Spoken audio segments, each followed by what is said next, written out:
Springtime is here, and unfortunately, most of our gyms are closed at the moment. So you're probably finding that you're outside doing a lot more running and walking than you usually do.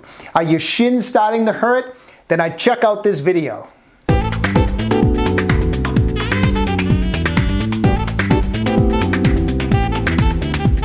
Hi, I'm Dr. Joe DeMarco, chiropractor and owner of OcraMed Health.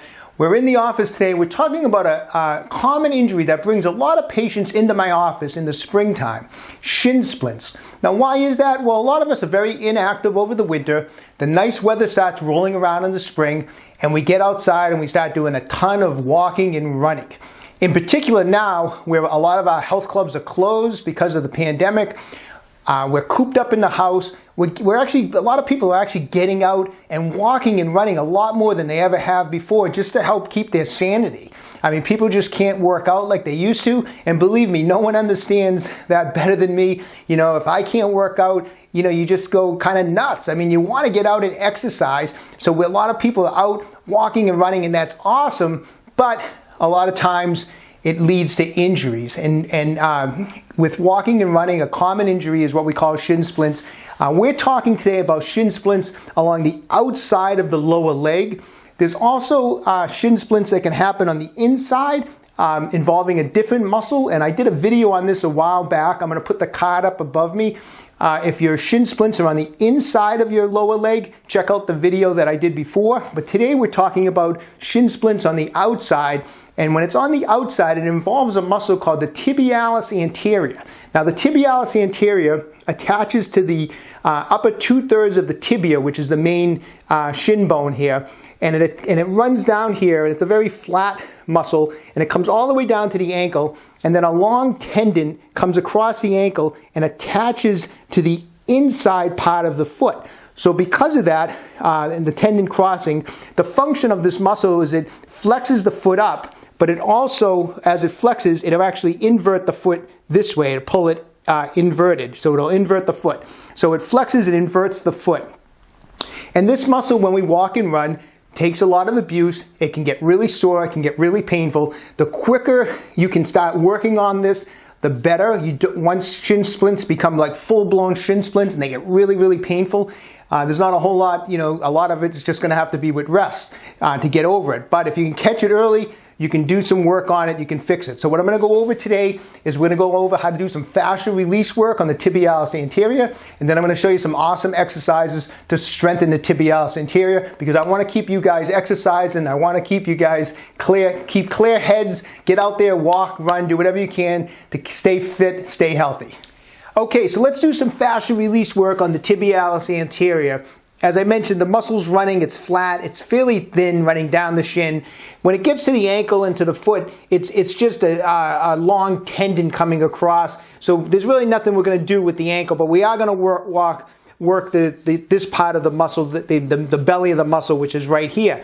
Now, if you're not sure where it is, all you got to do is flex your foot up and put your fingers here. You can feel that muscle contract. You can actually, I'll see if I can close up on this, but you can actually see it as you flex it up. It even dimples a little bit right here as you pull up and contract it and hold it. And you can feel it with your fingers. So that's where we're working. So we're going to start from up here and working down. Now, a couple ways we can work on this. I'm going to show you with some a massage tool, without a massage tool. First off, though, it does help to put some massage cream on the area. You don't want to use any heavy oils or anything that's slippery, because as we've mentioned in other videos, when you use something slippery, you can't get any traction or any pressure, good pressure, because your hand or your massage ball will slip off. So we want a little bit of friction in there, but we do want a little bit of massage cream also so we can glide. So I'm just going to use a little massage cream on my tibialis anterior, so I have a little bit of a gliding feel to it. And what we're going to start with is just going up and down the muscle. Now, like I said, you can use the knuckles of your fingers. I'm going to use a Tai Chi ball from OcraMed Health. Do whatever. I mean, the knuckles can be effective. The ball with the spikes, I'm going to dig into the deeper tissue of the tibialis anterior because of the spikes. So I'm going to go with the Tai Chi ball, and I'm going to start up high, and I'm just going to drag I'm going to try to let the muscle relax. I'm just going to drag the Tai Chi ball nice and slow down the tibialis anterior till I get to my ankle. And I'm going to do this several times, just nice and slow all the way down, just like that. I'll do it 5 times. I'll just drag it down nice and slow. Then I'll come back up to the top and I'll just make little strokes back and forth as I come down the muscle again, all the way down, just back and forth, back and forth. I'm applying as much pressure as I can handle. If it's sore from doing a lot of walking and running lately, you'll have to gauge your pressure. If it feels okay, try to put as much pressure as you can handle. But I'll do back and forth, and I'll do that for 5 times. Then I'm going to make some strokes transversely across this way. I'm going to start at the top, and I'm just going to go back and forth for about 30 seconds, just like that. Then I'm going to go down about 1 inch, and I'm going to go back and forth again for about 30 seconds, and I'll just keep going down about 1 inch, and every time I go down, I'm going to go back and forth for 30 seconds till I get all the way down to the very bottom part of the muscle near the ankle, right above the ankle, and I'll do one last session of 30 seconds. So we got this long strokes, little short strokes going down, and then going side to side like that, all the way down to try to get this tissue to break up. The tibialis anterior is taking a lot of abuse. When you're walking, when you're running, it's used a lot. It starts to build up adhesions. We're breaking them down. That's part 1, is to break them down.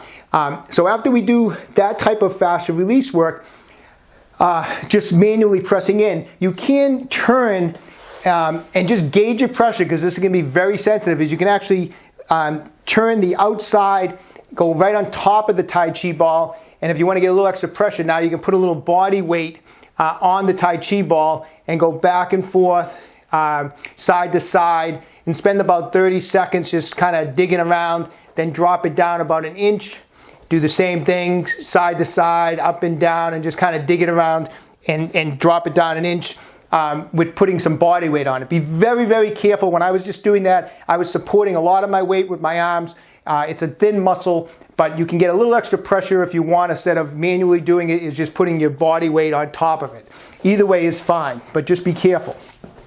This is definitely a technique that, can you end up with some black and blues along your tibialis anterior the next day after you do the fascial release work? Absolutely.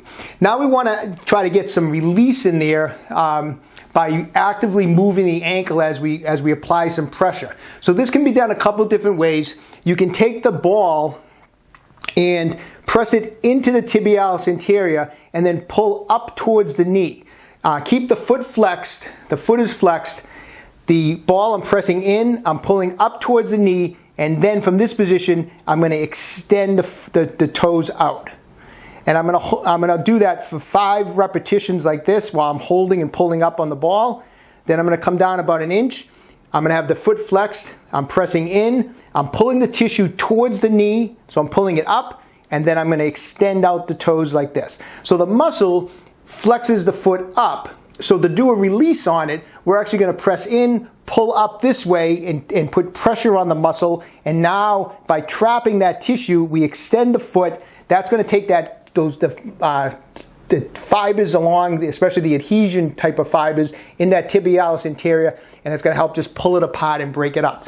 So we're just going to work our way down. Every time you put pressure and pull up, you're going to go 5 times, then come down 1 inch 5 times. You can do that with the ball. You can get your thumbs in there. I can have my foot flexed. I can press in with my thumbs, pull up towards the knee, and extend the leg. I can do it manually like that. Another, for those of you, a lot of you have bought these neck laxes. There's a great area of the body to also use the neck lax. You can actually clamp the neck lax on the tibialis anterior, get one of those top shiatsu massage pot on there.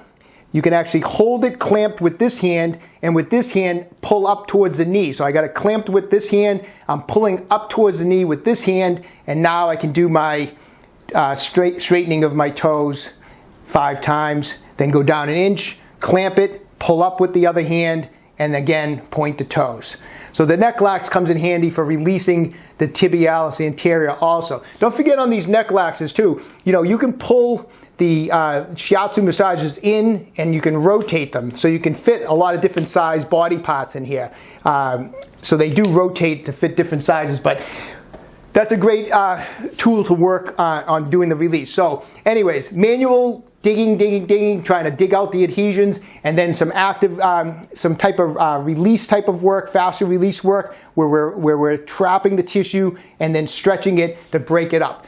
Okay, once we do that, we're going to work that first. Then after you do that, then we're going to move on to exercises to strengthen the tibialis anterior. Okay, first, real simple, basic exercise you can do. Very light resistance, high reps. I wanted to get at least 20 repetitions, so use a light resistance band. I have the band around my foot, and it's just tied off to a solid object, so tie it off to a heavy desk or a couch, just something that you can secure the band with. Keep the legs straight. Let the tension of the band bring your toes out. And then the exercise is obviously just doing the action of the tibialis anterior is we're going to flex the foot back. So just like that, stretch out the toes, point the toes, and flex the foot back. Just like that. So I want to do 3 sets, minimum of 20 repetitions. If you want to get 25 or 30 reps, do that, but we want to get minimum of 20, and we want to do 3 reps. Now, if you're only having shin splints on the other side, don't ignore the opposite side. Work them too. Keep that tibialis anterior strong on that side. This muscle, a lot of times, doesn't get exercised a lot for obvious reasons. It's not a commonly exercised muscle, so don't be surprised if you're sore the next day. Don't be surprised that after you do 3 sets of 20, 25, 30 repetitions, it feels fatigued, it feels tired. You know, you go to try to walk afterwards and you feel like your foot's dragging. It's just that this muscle is not getting used, but if we can strengthen it, we're going to avoid shin splints. So that's exercise number 1, just using a resistance band and flexing the foot forward. All right, these next exercises, these are some of my favorite ones to do. I used to do them all the time when I was doing gymnastics. You don't need any equipment. Let me just show you standing up. We're just going to do some lifts where we're going to pick up the toes off the ground, just like that, and try to hold it for a 1,001, 1,002 count, and then let the feet come back to the floor. Once again, high reps. Try to get as many repetitions as you can of these.